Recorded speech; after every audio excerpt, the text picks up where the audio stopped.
महर्षि बोले, मछुआरों, मुझसे ये तड़प तड़प कर मरती मछलियाँ देखी नहीं जाती। यदि ये जिंदा बच गईं तो मेरे प्राण भी बच जाएंगे, नहीं तो मैं भी इन्हीं की तरह तड़प तड़प कर मर जाऊंगा।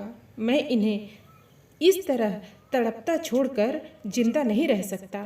नमस्कार मित्रों, आज हम पौराणिक प्रसंग लेकर उपस्थित हैं। आज का प्रसंग है सबसे बड़ा दान, गोदान। मित्रों, एक बार महर्षि च्यवन ने 12 बरस के लिए जलवास का प्रण ले लिया। जल में रहते रहते सारे जलचर उनसे हिल मिल गए। वे सब महर्षि च्यवन के पास बड़े आनंद से रहते। एक दिन कुछ मछुआरे आए और उन्होंने मछलियां पकड़ने के उद्देश्य से जाल डाल दिया।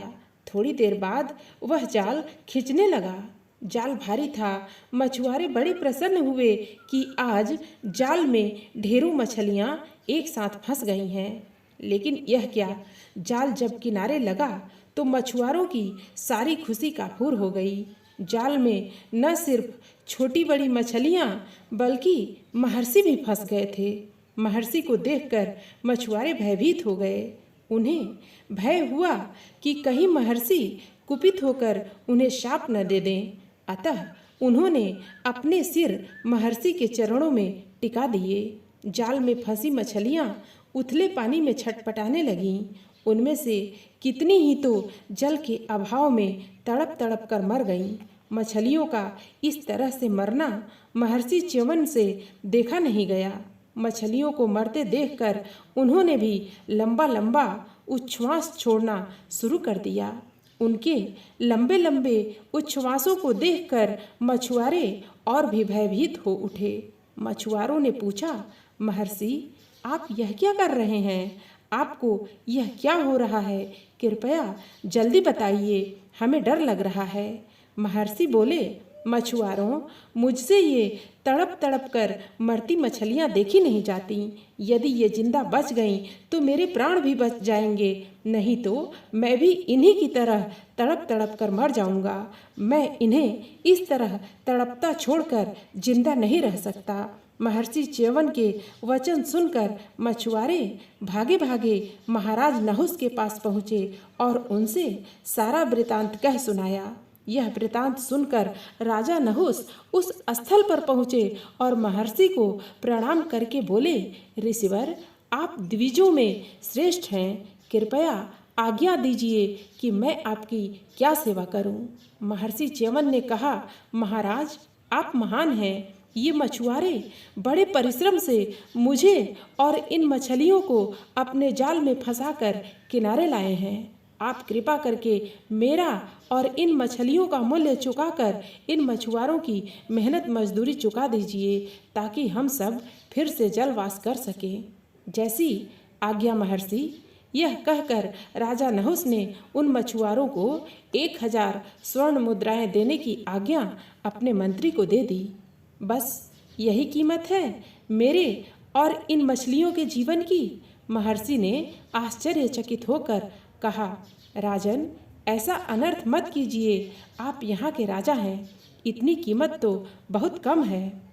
राजा नहुस ने कहा, तो ठीक है ऋषिवर, मैं इन मछुआरों को 1 लाख स्वर्ण मुद्राएं दिए देता हूँ।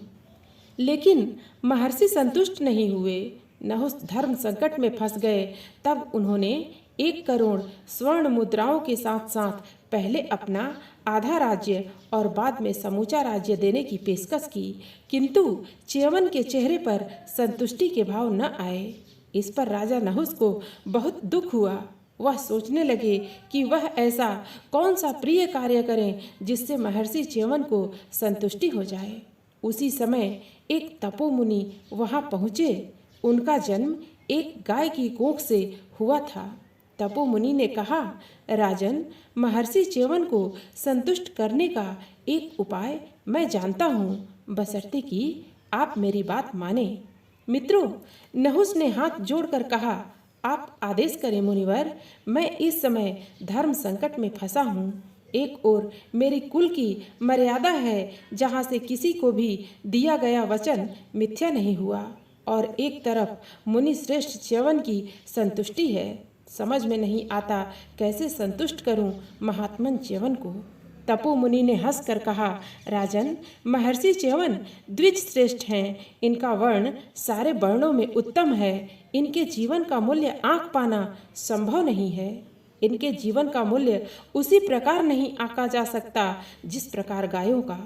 आप इन्हें बस एक गाय दे दीजिए, यही इन मछुआरों की मेहनत मजदूरी और ऋषि च्यवन की कीमत है। राजा नहुस को बात समझ में आ गई। उन्होंने महर्षि से करवद्ध होकर प्रार्थना की, महर्षि, मैंने आपका जीवन एक गाय उन मछुआरों को देकर खरीद लिया है।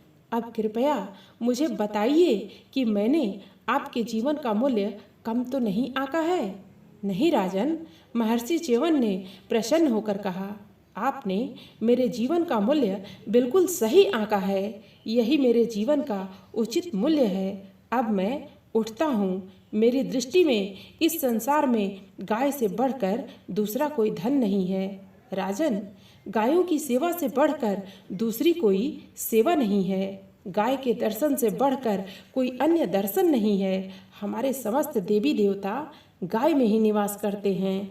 गाय पाप हंता है, यह तो साक्षात लक्ष्मी का रूप होती है। गौवें दूध देने के रूप में अमृत बरसाती हैं। गौवें स्वर्ग की सीढ़ी हैं। ये तो गुणों का सागर हैं। इनका गुणगान करना कठिन है। तदुपरांत महर्षि च्यवन ने राजा नहुस की गाय स्वीकार करते हुए मछुआरों से कहा, हे मछुआरों, इस गोदान को स्वीकार करो। इसके प्रभाव से तुम्हारे सारे पाप नष्ट हो गए हैं। अब तुम इन मछलियों के साथ स्वर्ग में स्थान प्राप्त करो, यही मेरा आशीर्वाद है।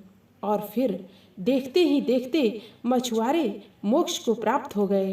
राजा नहुस चकित भाव से खड़े मछुआरों को सशरीर स्वर्ग की ओर जाते देखते रहे।